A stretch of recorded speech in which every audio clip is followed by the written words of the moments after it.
오늘도 우리 주님의 은혜와 평화를 빕니다. 우리 주님의 은혜와 그 크신 사랑이 우리를 가득 채우고 흘러넘쳐서 우리의 가족들과 친구들, 우리가 만나는 모든 사람들, 그리고 북한 동포, 그리고 저 멀리 가난과 삶에 지친 이들에게 전해지길 소원합니다. 오늘도 예배를 드리면서 참 감사한 것 투성이다 하는 생각이 들었어요. 우리 각자의 사정에서 어려운 상황들이 있는데도 불구하고 줌으로 참여를 하면서 이렇게 성경 봉독을 해주는 하은이, 또 은수가 감사하고, 또 우리 찬양팀 토요일부터 또 주일 아침부터 일찍 나와서 예배를 위해 애써주는 게 너무나도 감사하고, 또 우리가 많이 미숙하고 그런데 우리 세션 선생님들이 정말 맞추기 어렵겠지만 그래도 정말 그 드럼의 빈자리를 다 메꿔주시는 엄청난 실력들이 참 감사하고, 또 사실 다 같이 일어나서 찬양하겠습니다 할 때 안 일어날 수도 있는데 다 일어나서 동의가 되든 안 되든 찬양하는 게 참 감사하고, 또 원상 선생님이 늘 기도할 때마다 저는 은혜를 받는데 참 순수하고 정직한 기도를 드려주시는 것 같아서 감사하고, 모든 게 감사한 그런 예배 시간이라는 생각이 듭니다.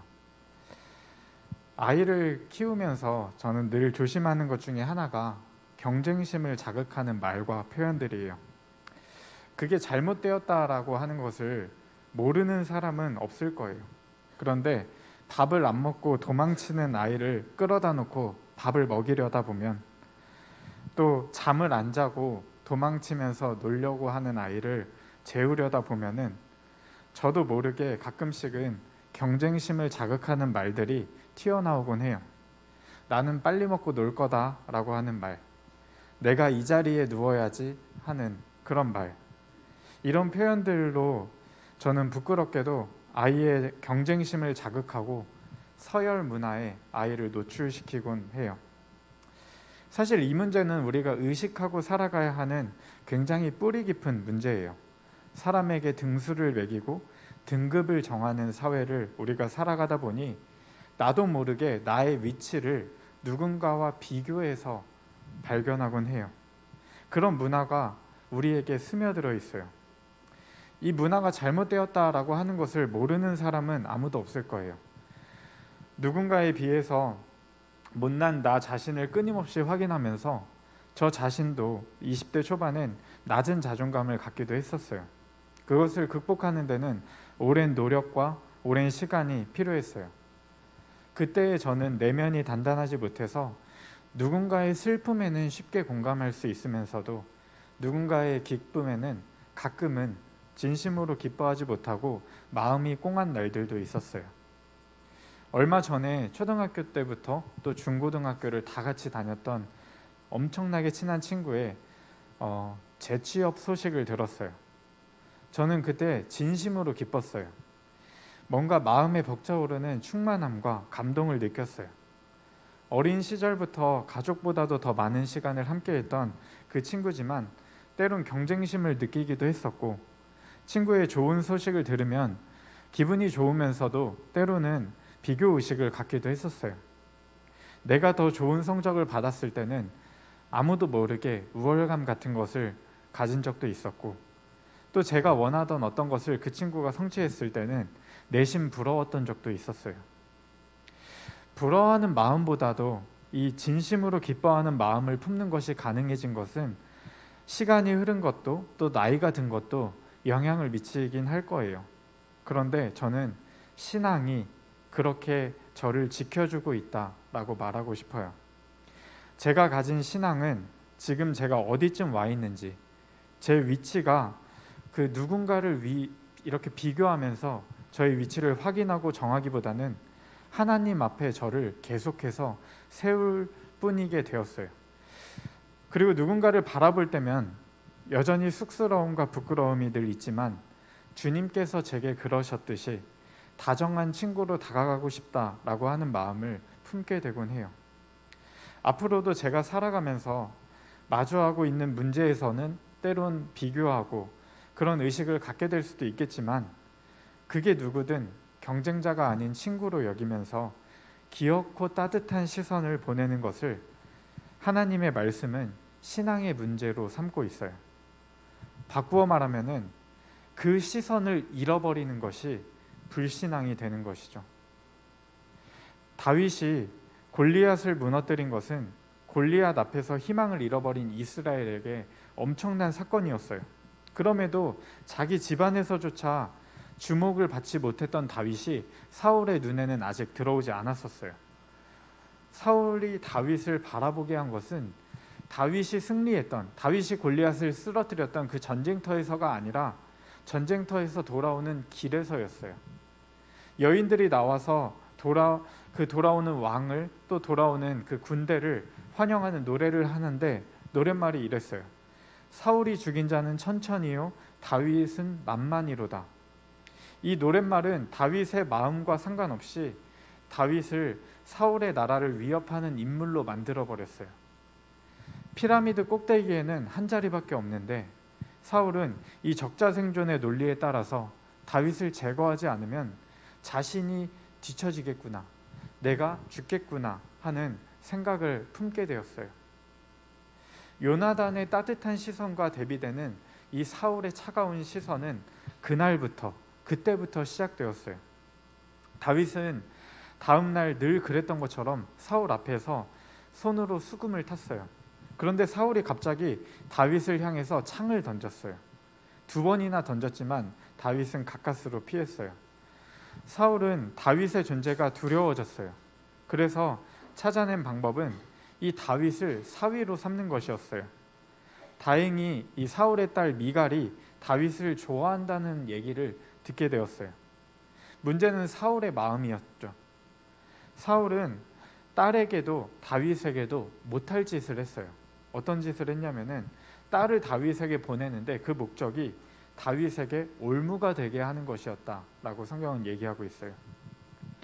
우리 사람들이 누군가에게 선을 베푸는 것처럼 보이지만 그 안에 검은 속내가 있을 때가 있죠. 사울은 이 딸과의 결혼이라는 좋은 일을 미끼로 다윗에게 불가능한 과제를 주었어요. 블레셋 사람의 손에 죽게 하려고 하는 의도를 가지고 200명을 죽여서 그 표피를 베어오라고 했어요. 그런데 다윗은 그 과제마저 수행하게 되었을 때 이 사울에게는 점점 더 두려운 존재가 되었어요. 그 두려움은 사울을 평생에 다윗의 대적이 되게 했어요. 이 사람이 잘 되면 나는 안 될 거라고 하는 그 두려움, 그것이 사울을 올감했어요. 사울은 이 아들 요나단을 불러서 다윗을 죽이라고 명령을 했어요. 그러나 요나단은 다윗을 사랑했어요. 다윗에게 귀뜸을 주어서 피하게 하고 아버지에게는 다윗을 칭찬하면서 말렸어요. 사울은 요나단에게 다윗을 해치지 않겠다고 맹세를 했고 모든 것이 일단락되는 듯 했어요. 요나단이 다윗을 데리고 사울에게로 갔어요. 다윗이 수금을 탈 때 사울은 또 한 번 창을 던졌어요. 다윗은 이제 도망을 치게 되었어요. 다윗이 아내 미갈을 데리고 야반도주를 하여 사울에게 실망하고 또 고향 라마로 돌아가 있던 사무엘에게로 피신을 했어요. 그 사실을 알게 된 사울도 다윗을 쫓아서 따라갔어요. 다윗은 또 다시 도망을 가야 했어요. 다윗을 사랑한 사울의 아들 요나단은 아버지 사울의 의중을 좀 알고 싶었어요. 그래서 다윗을 살리고 싶은 마음도 있었고 이 아버지를 끝까지 믿고 싶었던 그 마음도 요나단에겐 있었어요. 초하루가 되면 모두가 모이는 자리가 있었는데 그때 다윗이 없으면 다윗을 찾을 텐데 그때 사울의 결정에 따라서 다윗과 주고받을 신호를 이 요나단은 만들었어요. 그리고 이 아이에게 화살을 찾으라 하면 다윗도 다시 돌아오면 되는 거고 화살이 내 앞에 있다 하면은 다윗은 이제 도망가야 하는 그런 암호를 만들어놨어요. 마침 이 사울이 이 초하루에 다 같이 모인 자리에서 다윗의 빈자리를 확인하고는 요나단에게 물어봤어요. 요나단은 계획된 대로 다윗이 고향 베들레헴에 간다고 하길래 내가 허락을 했다라고 얘기를 했어요. 그러니까 이 사울이 불같이 화를 내면서 요나단에게 이렇게 말을 했어요. 폐역무도한 계집의 소생아, 네가 이새의 아들을 택한 것이 내 수치와 내 어미의 벌거벗은 수치됨을 네가 어찌 알지 못하랴. 그를 내게로 끌어오라. 그는 죽어야 할 자인이라 라고 말을 했어요. 요나단은 따져서 물었죠. 그가 왜 죽어야 하냐? 무슨 잘못을 했냐? 그러니까 사울은 요나단도 죽이려고 창을 던졌어요. 요나단은 그 자리를 떠나서 그 아버지에 대한 믿음이 배신당한 것, 그리고 친구에 대한 미안함, 이런 것 때문에 괴로워서 식음을 전폐하고 슬퍼했어요. 요나단은 다음날 약속된 암호로 다윗을 도망치게 했어요. 그리고 이렇게 말을 했어요. 평안히 가라. 우리 두 사람이 여호와의 이름으로 맹세하여 이르기를 여호와께서 영원히 나와 너 사이에 계시고 내 자손과 내 자손 사이에 계시리라. 그렇게 다윗이 떠났고 요나단은 돌아갔어요. 이 요나단이 다윗을 자기처럼 사랑했다라고 하는 말이 18장 1절 3절 또 19장 1절 4절 또 오늘 우리가 함께 읽은 20장 17절 이렇게 굉장히 많은 곳에서 반복적으로 표현되고 있어요. 다윗을 향한 그의 마음을 성경이 굉장히 높게 평가하고 있어요. 오늘 말씀의 제목을 다정한 것이 살아남는다라고 지어봤어요. 그 다정한 것이 살아남는다라고 하는 책을 빌려서 차용해서 다정한 것이 구원받는다라고 지었는데요. 이 다윗은 유대 기독교 전통에서 가장 중요한 인물이다라고도 할 수 있어요. 온 세계의 구원자 되시는 예수 그리스도를 성경에서 뭐라고 얘기하냐면은 다윗의 자손이라고 표현을 하죠. 그 다윗의 생명을 구한 것이 적자생존의 질서로부터 자신을 지키고 다윗을 향한 따뜻한 시선을 잃지 않았던 요나단이었어요. 사울은 이미 왕이었음에도 불구하고 다윗을 경계하고 그 다윗을 제거하려고 했지만 앞으로 왕위에 오를 가능성이 있고 오히려 다윗과 경쟁자가 될 수도 있는 요나단은 다윗을 자기 자신과 같이 사랑했다라고 성경은 기록하고 있어요. 오히려 요나단의 자리에서 다윗을 경계했을 법한데 요나단은 결코 그러지 않았어요. 요나단은 다윗과 자신 사이에 함께 하시는 하나님을 봤기 때문이에요. 다윗의 자손을 통해서 온 세상을 구원한 하나님의 구속사는 이렇게 요나단과 같은 사람들의 사랑의 역사로 이루어져 왔어요. 다정한 것이 살아남는다 하는 그 책을 추천사를 이 최재천 교수가 썼는데요. 거기에서 이런 얘기를 해요. 생물학자들의 죄가 크다. 자연을 눈에는 눈, 이에는 이라며 피도 눈물도 없는 삭막한 곳으로 묘사를 했다. 그렇게 얘기를 해요. 그게 생물학자들의 죄라고 표현을 했어요. 그리고 그 죄를 찰스 다윈의 적자생존에 뒤집어 씌웠다라고 소개를 해요.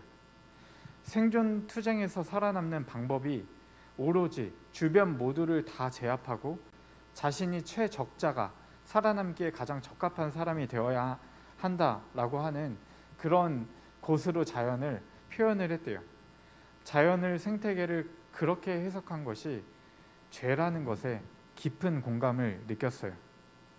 사실 다윈은 처음부터 적자생존이라는 단어를 쓰진 않았죠. 이 말은 허버트 스펜서라고 하는 사람이 자신의 논문에서 경제학 이론과 또 진화 이론을 연결하면서 처음으로 사용했던 말이었어요.